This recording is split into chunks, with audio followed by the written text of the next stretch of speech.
Every region now has a decision to make. Either you are with us, or you are with the terrorists. Either you're with us, either you love freedom and with nations which embrace freedom, or you're with the enemy. There's no in between. You're either with us or you're with the enemy. That's clear. I will continue to make that clear. Hi, I'm Jackie Moon. I want to tell it to you straight.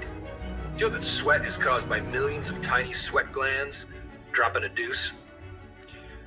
Don't smell like a turtle cage.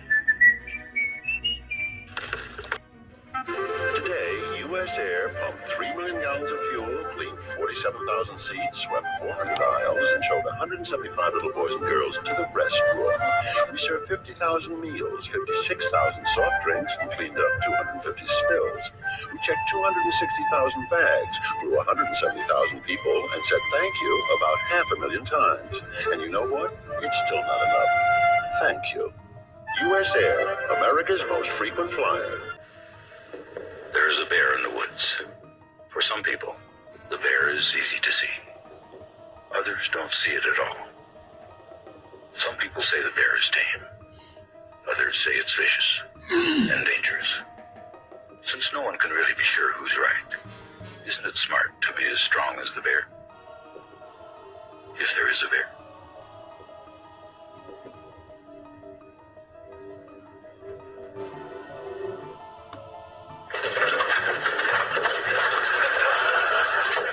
Well, that thing's clearly in the way.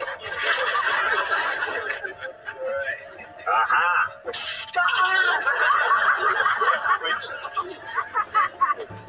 Joey, how you doing? Great. Roommate? Yeah, I guess we are roommates now. Yeah. Well, now that you bring it up, our fridge is broken. We have to get a new one. I checked around, and your half is $400. Thanks a lot. I'm not paying for half of that. I'm only staying here until my apartment gets fixed. Look, Rich, my parents bought this fridge just after I was born. Okay? Now, I have never had a problem with it. Then you show up and it breaks. What does that tell you? That refrigerators don't live as long as people?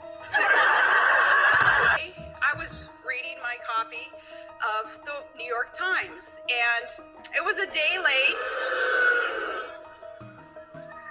Yesterday's copy had a very interesting article in it, and it was interesting to read about Barack Obama's friends from Chicago.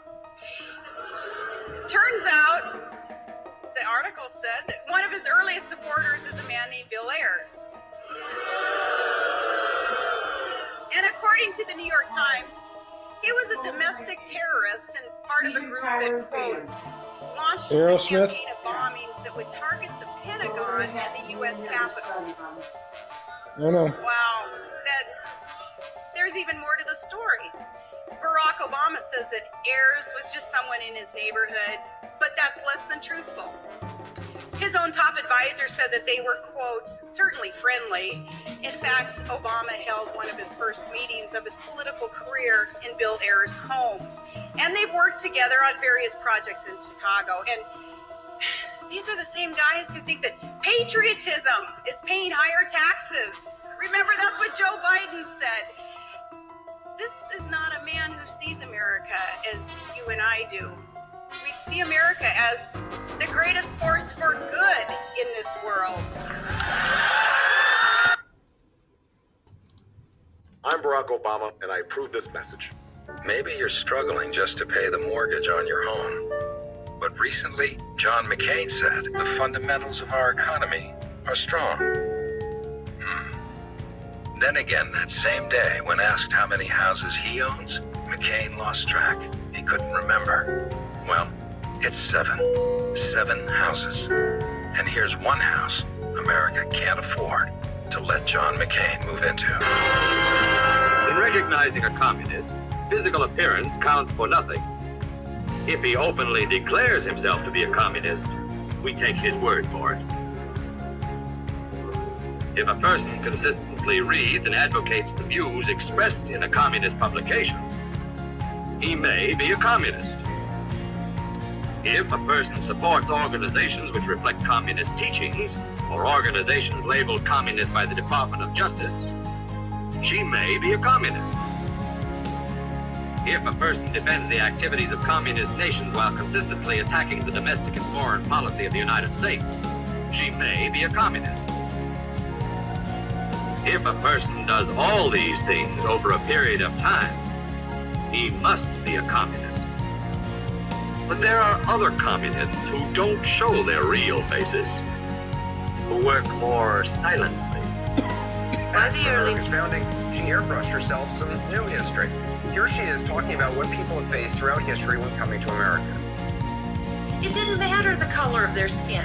It didn't matter their language. It didn't matter their economic status. It didn't matter whether they descended from nobility or whether they were of a higher class or a lower class. It made no difference.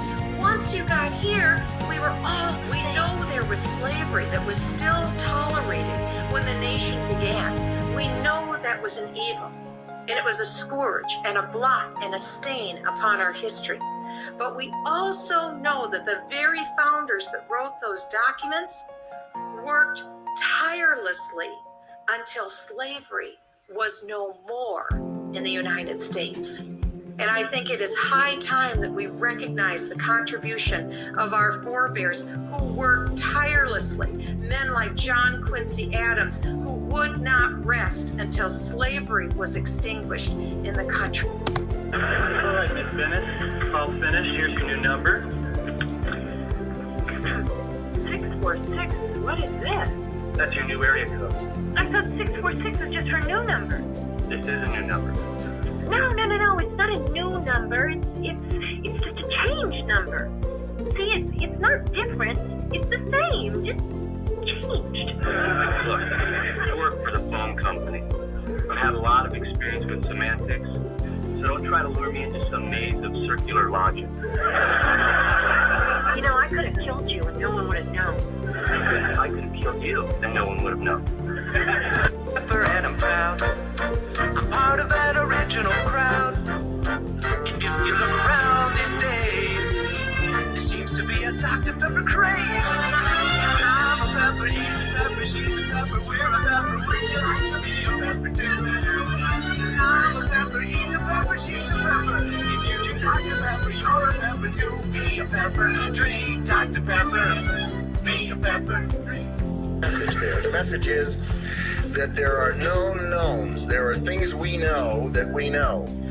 There are known unknowns. That is to say, there are things that we now know we don't know. There are also unknown unknowns. There are things we do not know we don't know. So we do the best we can, and we pull all this information together. And we then say, well, that's basically what we see as the situation. That is really only the known knowns and the known unknowns. None of the things which have been found in tobacco smoke are at concentrations which can be considered harmful. But the components themselves can be considered harmful, can they not? Anything can be considered harmful. Applesauce is harmful if you get too much of it. I don't think many people are dying from applesauce. They're not eating that much. People are smoking a lot of cigarettes. Well, let me say it this way. The people who eat applesauce die. The people who eat sugar die. The people who smoke cigarettes die. Does the fact that the people who smoke cigarettes die demonstrate that smoking is the cause? And these aren't the best and the finest. When Mexico sends its people, they're not sending their best. They're not sending you. They're not sending you. They're sending people that have lots of problems, and they're bringing those problems with them. No. Monica, it's Sunday morning. I'm not running on a Sunday. Why not? Because it's Sunday. It's gone. The Oval Office facing a real crisis. A man you can bait with a tweet is not a man we can trust with nuclear weapons.